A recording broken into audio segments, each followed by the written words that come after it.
Wyobraź sobie legendę, która nie miała prawa przetrwać, a jednak stała się fundamentem państwa. Władca, którego nie złamała wojna. Nie sięgnęła po niego trucizna ani nóż skrytobójcy. Zginął podobno zjedzony żywcem przez myszy. Brzmi jak bajka dla dzieci? A jeśli to nie była bajka, tylko zasłona dymna?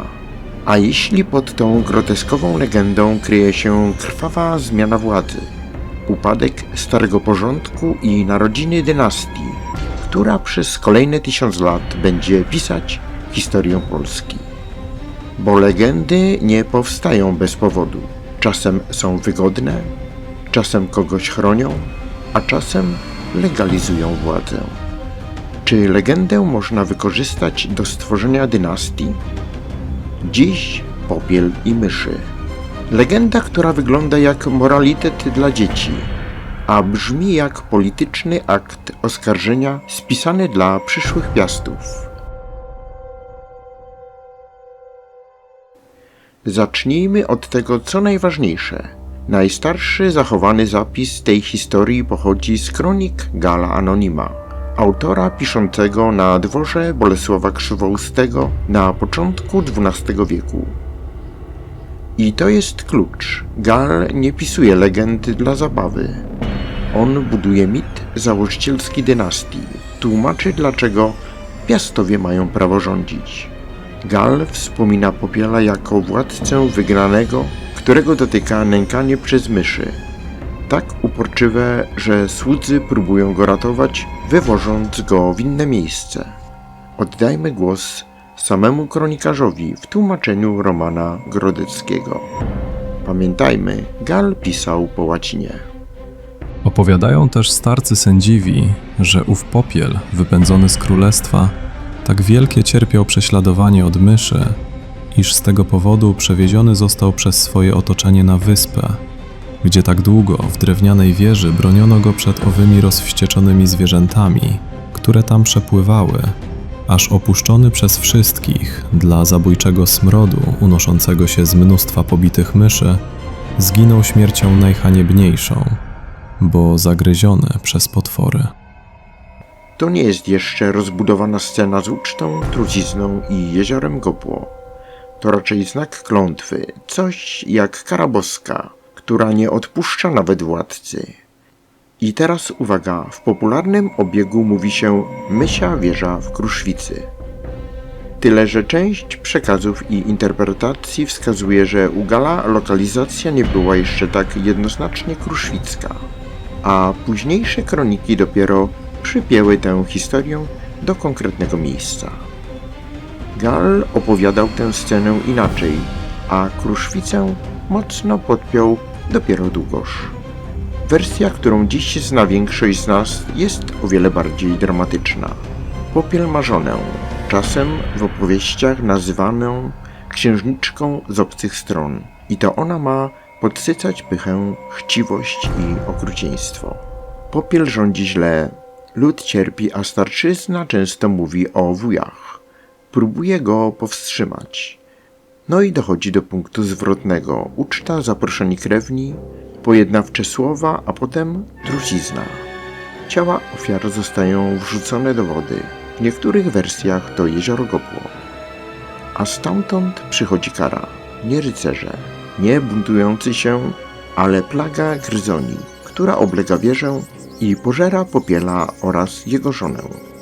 To jest konstrukcja niemal teatralna, zbrodnia w świetle pochodni, cisza po uczcie, ciała wrzucane do wody i wyrok, który nadchodzi z dołu, z mroku, z piwnic, z nor.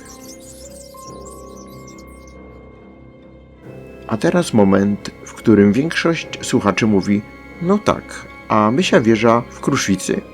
I tu trzeba postawić twardą granicę między symbolem a historią materialną. Bo Mysia wieża w Kruszwicy jest budowlą późnośredniowieczną, elementem zamku wznoszonego przez Kazimierza Wielkiego około połowy XIV wieku, czyli kilkaset lat po czasie, w którym legenda umieszcza Popiela. Innymi słowy, wieża jest realna, wspaniała i fotogeniczna, ale nie mogła być tą samą wieżą, w której umiera legendarny władca. Skąd więc to połączenie? Z pracy późniejszych kronikarzy i tradycji regionalnej. W wielu opracowaniach podkreśla się, że przypięcie popiela do kruszwicy mocno rozwinęło się dopiero w średniowieczu późniejszym, na przykład Kronika Wielkopolska, a potem Długosz. No dobrze, skoro wieża nie ta, skoro szczegóły dopisywano przez wieki, to dlaczego legenda jest tak uparta? Dlaczego przetrwała? Bo prawdopodobnie dotyka prawdziwego zjawiska, brutalnej zmiany władzy w czasach przedpiastowskich, kiedy rodzące się centrum Piastów przejmowało dominację w regionie. Część historyków i popularyzatorów sugeruje, że popiel może być echem pamięci o jakimś lokalnym władcy lub rodzie, który przegrał walkę o wpływy, a cała historia została opowiedziana tak, by brzmiała jak sprawiedliwy wyrok historii.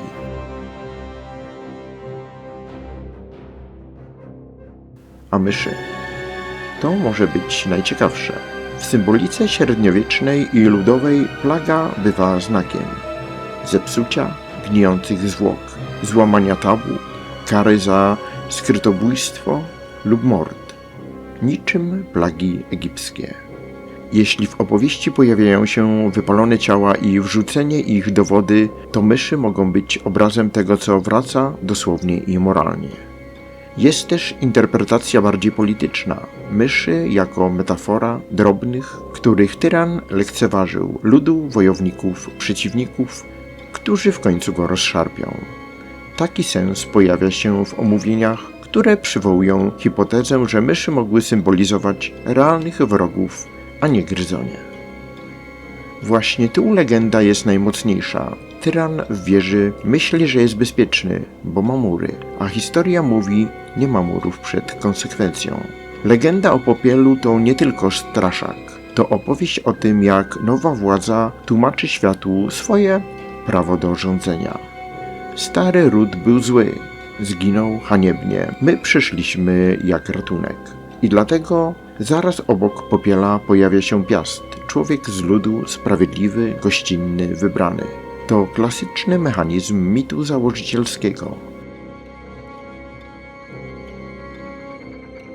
A teraz napisz w komentarzach, czy wierzysz, że popiel istniał naprawdę, czy to czysta propaganda Piastów. A jeśli chcielibyście posłuchać razem z dziećmi lub wnukami legendy o popielu i jego wieży, zapraszam Was na mój drugi kanał Legendy Polskie. Moi drodzy, jeśli się spodoba, zostawcie tam suba, za którego z góry dziękuję. Link znajdziecie w pierwszym komentarzu tego filmu. Do usłyszenia w kolejnym odcinku.